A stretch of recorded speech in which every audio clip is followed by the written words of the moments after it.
नहमदुन नसल्ली अला रसूलिहिल करीम अम्मा बाद फ़ौज़ु बिल्लाहि मिनश शैतानिर रजीम बिस्मिल्लाहिर रहमानिर रहीम।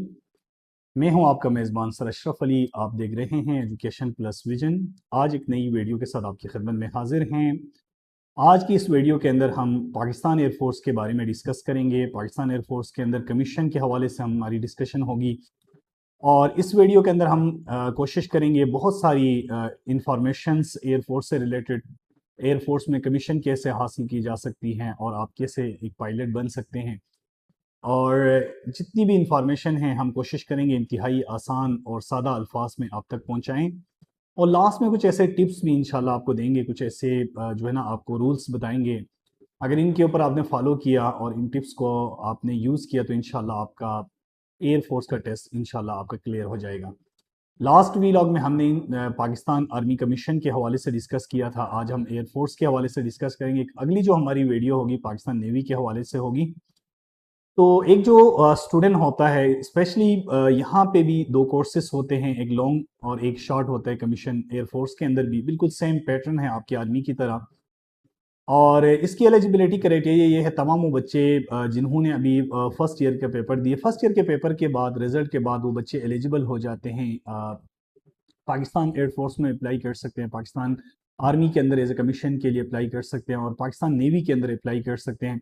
आफ्टर एफएससी जो बच्चे अप्लाई करते हैं वो लॉन्ग कोर्स के लिए अप्लाई करते हैं। लॉन्ग कोर्स को परमानेंट कमीशन भी कहा जाता है और इसमें जो है ना 2 साल की ट्रेनिंग होती है पीएमए काकुल के अंदर पाकिस्तान मिलिट्री एकेडमी के बाद। फिर जो कैडेट होता है ना वो एज ए सेकेंड लेफ्टिनेंट जो है ना वो अपनी खदमात सर अंजाम देता है। बाकी इसके अंदर एक जो है ना शॉर्ट कोर्स हैं, जिसे डायरेक्ट कमीशन भी कहा जाता है, डायरेक्ट शॉर्ट कोर्स। इसके अंदर जो है ना वो बच्चे एलिजिबल इस कोर्स के लिए वो बच्चे एलिजिबल हैं जिन्होंने बीएससी की है और एमएससी की है और एमफिल की है, ठीक है, जो ग्रेजुएशन की बेस पे जो है ना डायरेक्ट शॉर्ट कमीशन के लिए अप्लाई कर सकते हैं, एयरफोर्स के अंदर भी और आर्मी के अंदर भी और नेवी के अंदर भी, ठीक है जी। और इनका जो बहुत सारी चीज़ें वो कॉमन हैं, सिर्फ स्पेस डिफरेंट है, जगह डिफरेंट है, लेकिन जो फिर जब ये इनिशियल सारी चीज़ें तकरीबन एयरफोर्स की, आपकी नेवी की और आर्मी की सेम हैं, काफ़ी सारी 90% सिमिलरिटीज़ है। बट आगे जाके जो है ना आईएसएसबी के अंदर जो है ना एक ही जगह इन सब की आईएसएसबी होती है और उसके बाद जो है ना कुछ डिफरेंट पैरामीटर्स की बेस पे इनकी सिलेक्शन होती है। जो फाइनल सिलेक्शन आर्मी की होती है वो आर्मी हेडक्वार्टर से होती है, इसी तरह एयरफोर्स की एयरफोर्स हेडक्वार्टर से होती है, नेवी की नेवी हेडक्वार्टर से होती है। तो आज हम डिस्कस करेंगे जी पाकिस्तान एयरफोर्स के अंदर एक जो स्टूडेंट है वो आफ्टर एफएससी के बाद कैसे जो है ना उसका एक ख्वाब है कि आर्मी जो है ना एयरफोर्स के अंदर जाएं और वो जीटी पायलट बने, एयरफोर्स के अंदर जाएं, वो इंजीनियरिंग वाली किसी फील्ड में जाएं, वो एयरफोर्स के अंदर आईटी की फील्ड में जाएं, वो एयरफोर्स के अंदर एजुकेशन की फील्ड में जाएं, वो एयरफोर्स के अंदर डिफेंस की फील्ड में जाएं। तो कैसे मुमकिन हो सकता है ये सारे जो है ना उसके जितनी भी उसके ड्रीम्स है, जो उसके ख्वाब है। तो बात करते हैं, सबसे पहला जो प्रोसेस होता है एयरफोर्स के अंदर भी, वो आपकी ऑनलाइन रजिस्ट्रेशन होती है। इनकी जो ऑफिशियल वेबसाइट है पाकिस्तान जो है ना join PAF, Pakistan air force join PAF जाके आपने जो है ना अपने आप को रजिस्टर करना है। वहाँ पे फॉर्म आपके पास अवेलेबल है, वहाँ पे आप रजिस्टर करेंगे। वहाँ पे भी आपके पास 2 कैटेगरीज आएंगी। आप लॉन्ग जो है ना उसके लिए कमीशन के लिए अप्लाई कर रहे हैं, शॉर्ट कमीशन के लिए। तो जिसके लिए आप एलिजिबल है, जो आपकी क्वालिफिकेशन है, अकॉर्डिंग टू यूर क्वालिफिकेशन आप उसको सिलेक्ट करें। एक टाइम में दोनों की सिलेक्शन नहीं हो सकती, एक टाइम पे आपको एक के लिए जो है ना आपको अप्लाई करना पड़ेगा और जिसके लिए आप अप्लाई करेंगे उससे रिलेटेड फिर आपसे इंफॉर्मेशन पूछेंगे। तो ये जो पहला मरहला है वो ऑनलाइन रजिस्ट्रेशन का है। तो ऑनलाइन रजिस्ट्रेशन के लिए जिस तरह आर्मी की वेबसाइट है ज्वाइन पाक आर्मी, इसी तरह जो है ना ज्वाइन पीएएफ जो है ना इनकी ऑफिशियल वेबसाइट है, वहाँ जाके आप अप्लाई कर सकते हैं। और वहाँ पे भी जो है ना डिफरेंट कैटेगरीज आएगी जी। वहाँ पे एक कैटेगरी आएगी जीडीपी आएगा, दूसरा कैटेगरी एयर डिफेंस आएगा, तीसरा सीई आएगा, चौथा आपके पास जो है ना और मतलब आईटी आएगा, एजुकेशन आएगा। ये सारे जो है ना कैटेगरीज से किस कैटेगरीज में आप अप्लाई करना चाहते हैं, ठीक है जी। आपको कैटेगरी पहले मेंशन करना पड़ेगा और ये फॉर्म आपको सबमिट करना पड़ेगा। दूसरे नंबर पे जब आपकी इनिशियल रजिस्ट्रेशन होती है, फिर उसके बाद कुछ अरसे बाद आपकी डॉक्यूमेंट की वेरिफिकेशन होती है। आफ्टर डेट आपको फिर जो अगला मरहला है वो इंटेलिजेंस टेस्ट के लिए होता है। इंटेलिजेंस टेस्ट बड़ा डीपली मैंने डिस्कस किया है मेरी पहली वीडियो में, जहाँ पे मैंने आर्मी कमीशन के हवाले से डिस्कस किया। तो मैं दोबारा रिपीट करके जो ना वो आपको बोरिंग नहीं कराता, आप वहाँ से ले सकते हैं। यहाँ पे 2 टेस्ट होते हैं इंटेलिजेंस के अंदर, एक वर्बल और एक नॉन वर्बल। वर्बल क्या है, नॉन वर्बल क्या है, ये वहां से आप उस वीडियो से ले सकते हैं। तीसरा जो मरहला होता है, अब आपने पहले इनिशियली आपने रजिस्ट्रेशन कंप्लीट की, फिर देन आपका इंटेलिजेंस टेस्ट हुआ, ये सारा जो है ना इनिशियल के अंदर आता है। फिर आपका एकेडमिक टेस्ट होता है। एकेडमिक के अंदर ये जो ऊपर आपका इंटेलिजेंस टेस्ट होता है, ये एकेडमिक टेस्ट होता है, या इससे आगे ये दोनों जो है ना टोटली आपका कंप्यूटर बेस होता है, एमसीक्यूज बेस होता है। फिर एक एकेडमी टेस्ट होता है। तीसरा जो मरहला है एकेडमी टेस्ट। एकेडमी के अंदर एमसीक्यूज आएंगे आपके सब्जेक्ट से रिलेटेड, जैसे इंग्लिश, मैथमेटिक्स और आपकी फिजिक्स, ये 3 सब्जेक्ट से रिलेटेड आपके एमसीक्यूज होंगे। और एक मुकर्रर वक्त में आपने वो एमसीक्यूज क्या करने जी, अटेम्प्ट करने, या नेगेटिव मार्किंग नहीं है, आप बिल्कुल रिलैक्स हो के आप। लेकिन यहाँ पे टाइम मैनेजमेंट बहुत मैटर करते हैं, टाइम आपके पास कम होगा, एमसीक्यूज ज्यादा होंगे, तो आपने टाइम का जरा ख्याल रखना है। उसके बाद इनिशियल मेडिकल एग्जामिनेशन होगा। इस एकेडमिक टेस्ट के पास होने पे उसी टाइम फौरन आपको वहाँ पे रिजल्ट आ जाता है, कंग्रेचुलेशन आपने ये टेस्ट पास कर लिया। अब आप जो है ना नेक्स्ट जो स्टेप है ना उसके लिए आप जो है ना वो करें, प्रिपरेशन करें अपनी, वो है इनिशियल मेडिकल। इनिशियल मेडिकल में उस लेवल का मेडिकल तो नहीं होता, लेकिन बेसिक जो चीज़ें होती है, आपकी हाइट, आपकी वजन, आइट साइट आपकी, ठीक है, विजन, और उसके अलावा हेयरिंग, ये इन चीज़ों का आपका जो है ना टेस्ट होता है। उसके बाद जो है ना कुछ इसके अंदर रनिंग भी है, कुछ ये चीज़ें हैं, ये आपकी इनिशियल मेडिकल के अंदर आती है। और इनिशियल फिजिकल भी इसको कहते हैं, फिजिकल के अंदर आपकी रनिंग आती है, पुशअप आते हैं, चिन पुशअप आते हैं, ये सारी चीज़ें आपकी क्लियर होने के बाद फिर एक इनिशियल आपका इंटरव्यू होता है। ये जो इनिशियल इंटरव्यू होता है, ये चूंकि अभी मैं डिस्कस कर रहा हूँ पर्टिकुलरली पीएएफ को, ठीक है जी, पाकिस्तान एयरफोर्स के जो आपका जो इंफॉर्मेशन और सिलेक्शन सेंटर होता है ना, वहाँ पे ये इंटरव्यू कंडक्ट होता है। बड़ा मुख्तसर सा इंटरव्यू होता है, जिसके अंदर आपकी देखी जाती है आपकी पर्सनैलिटी और आपका कॉन्फिडेंस लेवल, आपकी जो बेसिक आपकी जो नॉलेज है, इसका जायजा लिया जाता है जी। 3 पर्पस से, मेन जो पर्पस आपकी पर्सनैलिटी, कॉन्फिडेंस लेवल, और तीसरे नंबर पे आपकी जो बुनियादी आपकी जो मालूमात आपके पास होती है, जनरल नॉलेज, इसकी यहाँ पे जो है ना पड़ताल किया जाता है, इसकी जो है ना इन्वेस्टिगेशन की जाती है, इसका टेस्ट लिया जाता है। उसके बाद फिर आगे जो है ना फिर आप आगे जाते हैं, फिर आगे जाके जो है ना फिर आपका जो है ना जब ये सारी चीज़ें क्लियर करते हैं, आप आईसीएसबी की तरफ जाते हैं। और जो आईसीएसबी होते हैं ना, वो सबका कॉमन होता है। आर्मी वाले भी यहाँ पे आते हैं, नेवी वाले भी यहाँ आते हैं, ये पीएमए काकुल के अंदर हैं। इंटर सर्विस सिलेक्शन बोर्ड इसे कहा जाता है, ये कॉमन बोर्ड है, ठीक है जी। अच्छा, उसके बाद जो है ना फिर आपका फाइनल मेडिकल होता है। फिर उसके बाद आपका जो है ना आईसीएसबी के बाद जब 4 दिन होते हैं आईसीएसबी के अंदर, चारों दिन में डिफरेंट टास्क होते हैं। पहले दिन जैसे साइकोलॉजिकल टास्क होता है, यहाँ पे जो है ना आपकी जो है ना कमांड टास्क होती है, यहाँ पे आपकी ग्रुप टास्क होती है, आपकी यहाँ पे आउटडोर एक्टिविटीज होती है। ये सारी मैंने ना बड़ी डीपली पॉइंट बाय पॉइंट जो है ना मैंने आर्मी आईसीएसबी टेस्ट के अंदर मैंने डिस्कस किए। वहां से आप उस वीडियो को देख सकते हैं, वहां से आप इंफॉर्मेशन ले सकते हैं। दोबारा इसको रिपीट करने की जरूरत नहीं है, फिर वो जो आपका वीलॉग है वो बड़ा बोरिंग हो जाएगा। तो ये आपके पास आईसीएसबी हो गई। आईसीएसबी से जब आपके पास लेटर मिलता है, आप रिकमेंड हो जाते हैं, वो बच्चे जो उनके क्राइटेरिया को फुलफिल करते हैं और उनका जो एक पर्पस है अगर वो अचीव होता है, उसके अंदर अगर पर्सनैलिटी है, उसकी पर्सनैलिटी है, उसके अंदर अगर लीडरशिप क्वालिटीज है, उसके अंदर कॉन्फिडेंस है, ऑल दो होने के बाद जो है ना फिर आपको एक लेटर मिलता है, वो आपका रिकमेंडेशन लेटर होता है। इस रिकमेंडेशन लेटर के बाद फिर आपका फाइनल मेडिकल एग्जामिनेशन होता है। ये बड़ा डीपली टेस्ट होता है, ईच एंड एवरीथिंग आपके टेस्ट लिए जाते हैं, और बड़ा एक स्ट्रॉन्ग किस्म का मेडिकल रिपोर्ट आपका तैयार किया जाता है। फिर उसके बाद फाइनल मेडिकल लिस्ट लगती है, ठीक है जी, final merit and selection list. ये फाइनल जो मेडिकल एंड सिलेक्शन लिस्ट होता है, ये डिफरेंट जगह पे लगता है। जैसे आर्मी वालों का आर्मी हेडक्वार्टर के अंदर, और एयर फोर्स वालों का एयर हेडक्वार्टर के अंदर, ये जो है ना आपका मेरिट लिस्ट लगता है जी। और उसके बाद जो है ना बच्चा सिलेक्ट होता है, फिर वो उसको रिपोर्टिंग करनी होती है। एक मखसूस टाइम आपको दिया जाता है, उस टाइम में आपने ये रिक्वायरमेंट, ये डॉक्यूमेंट विद ये आपके पास चीज़ें होनी चाहिए, इस तारीख को आपने फलां जगह पे आपने रिपोर्टिंग करनी है। तो ये एक मरहला है। अब ये जो यहाँ पे काफ़ी सारी चीज़ें आपने देखी कॉमन है, लेकिन हम बात करते हैं, एक स्टूडेंट ने कहा था सर जब आप वीलॉग बनाएंगे तो थोड़ा सा एयरफोर्स को थोड़ा डिस्क्राइब करना है, यहाँ पे कौन कौन से डिपार्टमेंट हैं, कौन कौन सी फील्ड है।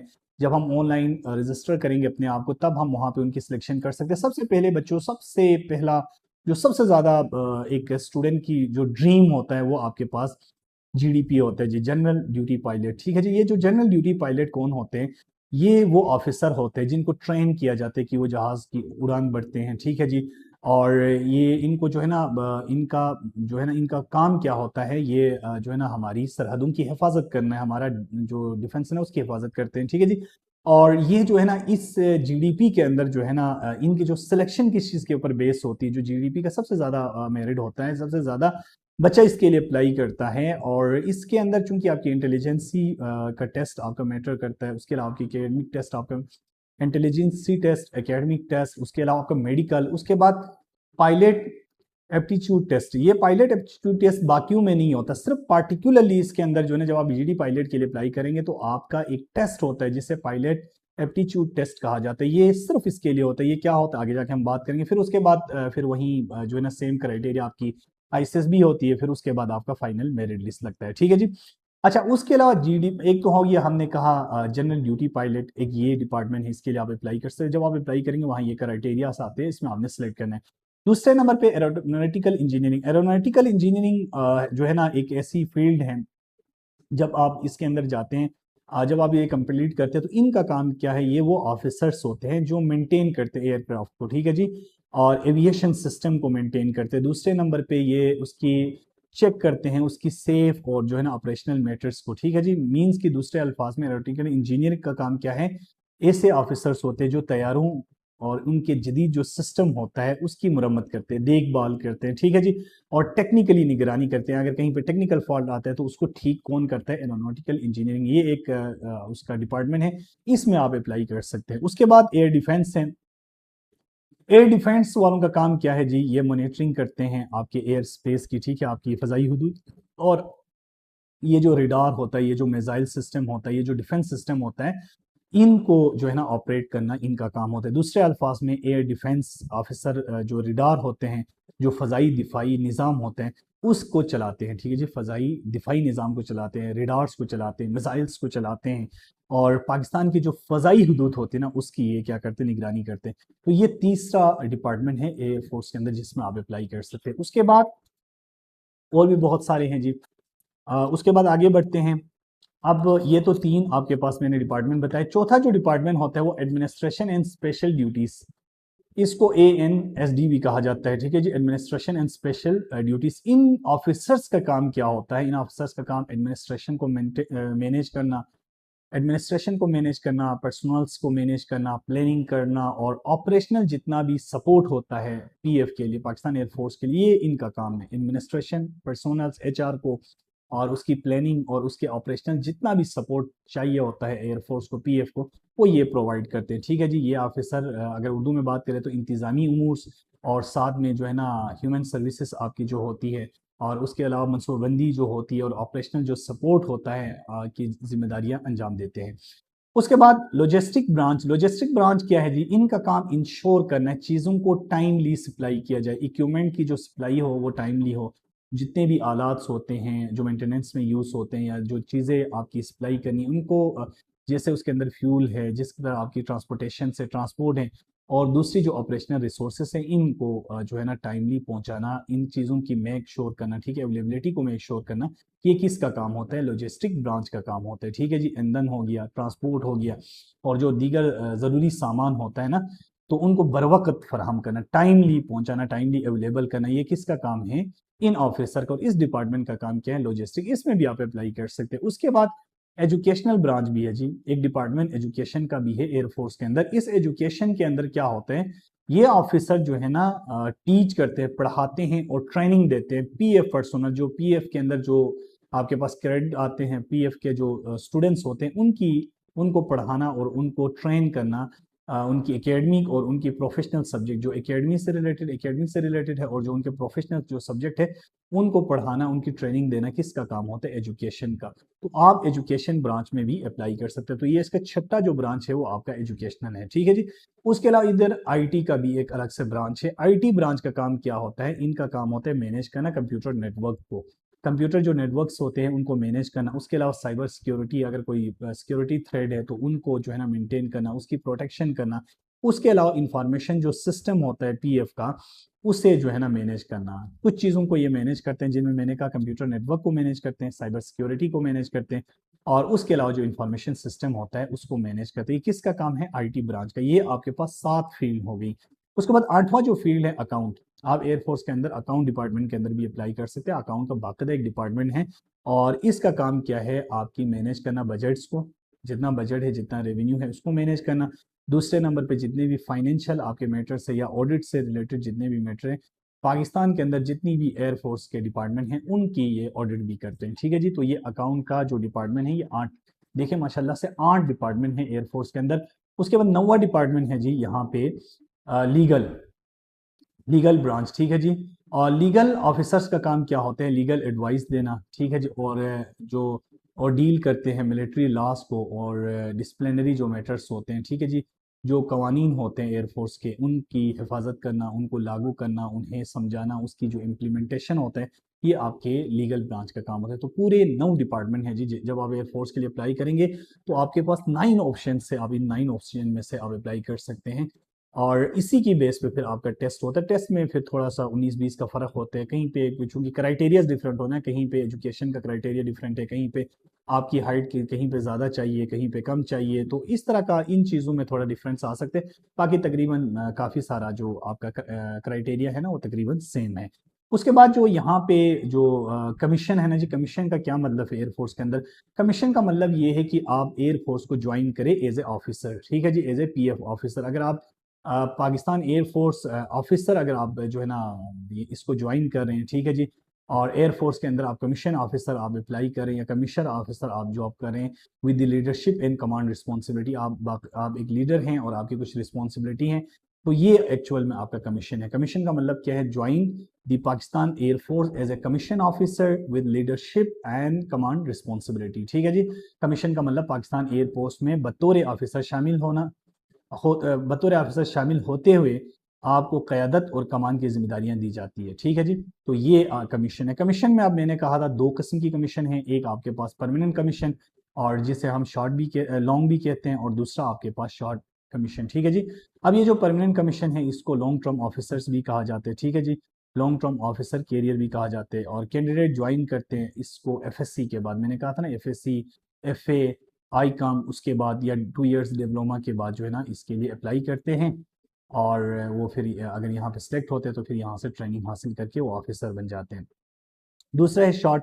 शॉर्ट आपको पता है मेनली इसको डिज़ाइन किया गया है ग्रेजुएट्स के लिए। ठीक है जी, प्रोफेशनल लोगों के लिए, इंजीनियर्स के लिए, डॉक्टर्स के लिए, और वो ज्वाइन कर सकते हैं अपनी स्पेशल ब्रांच में। ठीक है जी, as a specific period of service, एक ख़ास मुद्दत मुलाजमत तक के लिए वो अप्लाई कर सकते हैं। तो ये 2 किस्म की कमीशन एयरफोर्स के अंदर भी हैं। और उसके अलावा जो है ना यहाँ पे हमने कहा था जब आप अप्लाई करेंगे जीटी पायलट के लिए तो उसके अंदर आपकी एफएफएससी वगैरह आपकी काउंट होती है। दूसरा जो है ना इसमें सिलेक्शन का क्राइटेरिया, मैं स्पेसिफिकली बाकियों का भी मैंने बनाया, अगर किसी को चाहिए तो मैं आपको दे सकता हूँ, लेकिन पार्टिकुलरली मुझे इसका डिस्कस करना ज़रूरी है कि कौन अप्लाई कर सकता है। तो एफ एफ एस सी, ए लेवल, और साथ में आपका जो है ना डिप्लोमा होल्डर्स, तमाम लोग, और इवन जिन कुछ बच्चों ने जो अभी जो है ना फर्स्ट ईयर के रिजल्ट आया है, सेकेंड ईयर का रिजल्ट नहीं आया, सेकेंड ईयर के रिजल्ट से पहले भी होप सर्टिफिकेट की बेस पे दे सकते हैं, और आपका जो एक ख्वाब है पायलट बनने का वो आपका पूरा हो सकता है। ठीक है जी, अब इसकी जो सिलेक्शन होती है इसमें कौन कौन सी चीज़ें, सबसे पहले इंटेलिजेंस टेस्ट, दूसरे नंबर पे एकेडमिक टेस्ट, तीसरे नंबर पे आपका इनिशियल मेडिकल, चौथे नंबर पे ये याद रखना pilot aptitude test. Aptitude test ये सिर्फ इसके लिए होता है, बाकियों के लिए नहीं होता। बाकी जितने 9 आपने डिपार्टमेंट बात की थी ना उनमें नहीं होता, सिर्फ इसके लिए जीटी पायलट के लिए पायलट एप्टीट्यूड टेस्ट होता है। उसके बाद आईएसएसबी होता है, फाइनल मेडिकल होता है, फिर एयर हेडक्वार्टर से आपकी फाइनल मेरिट लिस्ट मिलती है। इसी तरह एक और का भी बताते ताकि आपको डिफरेंस, बाकी जैसे एरोनॉटिकल इंजीनियरिंग के अंदर कौन से बच्चे अप्लाई कर सकते हैं, सेम है जी, जिन्होंने अभी जो है ना इंजीनियरिंग में वो की है, प्री इंजीनियरिंग वाले इसके लिए अप्लाई कर सकते हैं। और यहाँ पे यही है जी, यहाँ पे सेम क्राइटेरिया, इंटेलिजेंस सेम है, एकेडमिक टेस्ट सेम है, मेडिकल सेम, एसएसबी और फाइनल मेरिट लिस्ट। अब इस और पहले वाले में डिफरेंस क्या था, जो आप जब जीडी पायलट के लिए अप्लाई करते हैं वहां पे जो मेन डिफरेंस है पायलट एप्टीट्यूड टेस्ट है, और इसमें जो है ना आपके पास पायलट एप्टीट्यूड टेस्ट नहीं है। तो ये जो पायलट एप्टीट्यूड टेस्ट क्या होता है, एप्टीट्यूड टेस्ट, इसके बारे में थोड़ा सा मैं आपको बताऊं तो ये बाकी उसके बाद जो अगर आप एयर डिफेंस के लिए अप्लाई करें, एडमिनिस्ट्रेटिव ड्यूटी, ये सबका सेम है, बाकी सबका क्राइटेरिया सेम है, लेकिन सिर्फ इसमें थोड़ा सा आपके पास क्या था, डिफरेंस था। ये जो आपके पास जो पायलट एप्टीट्यूड टेस्ट होता है ना जी, ये बेसिकली ख़ास तौर पे उनके लिए लिया जाता है जो जीडी पायलट के लिए अप्लाई करते हैं। ठीक है जी, जनरल ड्यूटी पायलट के लिए जो अप्लाई करते हैं उनका ये टेस्ट होता है। इस टेस्ट के अंदर क्या चेक किया जाता है, सबसे पहले नंबर पे आपके हेड, आई एंड फुट का कोऑर्डिनेशन। ठीक है जी, इनकी कोऑर्डिनेशन आपके चेक किए जाते हैं। उसके बाद एक बंदे के अंदर क्विक डिसीजन मेकिंग की एबिलिटी है या नहीं है। सबसे मेन चीज क्विक डिसीजन मेकिंग एबिलिटी, ठीक है जी, क्विक डिसीजन मेकिंग एबिलिटी को चेक किया जाता है।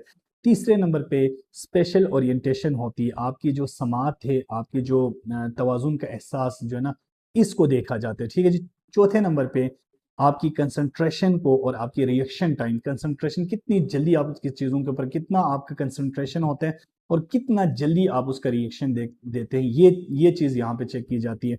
और लास्ट में जो सबसे इंपॉर्टेंट चीज़ मल्टीटास्किंग एबिलिटी, तो ये मल्टीटास्किंग एबिलिटी, ये चार चीज़ें, हेड आई फुट कोऑर्डिनेशन, ठीक है जी, दूसरे नंबर पे क्विक डिसीजन मेकिंग, तीसरे नंबर पे स्पेशल ओरिएंटेशन, चौथे नंबर पे कंसंट्रेशन एंड रिएक्शन टाइम, पांचवें नंबर पे मल्टीटास्किंग एबिलिटी। ये जो है ना सिर्फ आपके पास जीटी पायलट के लिए की जाती है, जनरल ड्यूटी पायलट, बाकियों के लिए टेस्ट नहीं होता। तो ये था आज का वीलॉग, बहुत सारी दुआओं के साथ। तमाम उन बच्चों के लिए दुआ गो हैं जिन्होंने अभी 9-10 के पेपर्स दिए हैं और अभी नताइज का इंतज़ार कर रहे हैं। बहुत सारे बच्चे जिन्होंने अभी फर्स्ट ईयर के पेपर दिए या जिनके अभी 1-2 पेपर्स रहते हैं और वो भी अभी पेपर दे रहे हैं और अपने नताइज का इंतज़ार करें।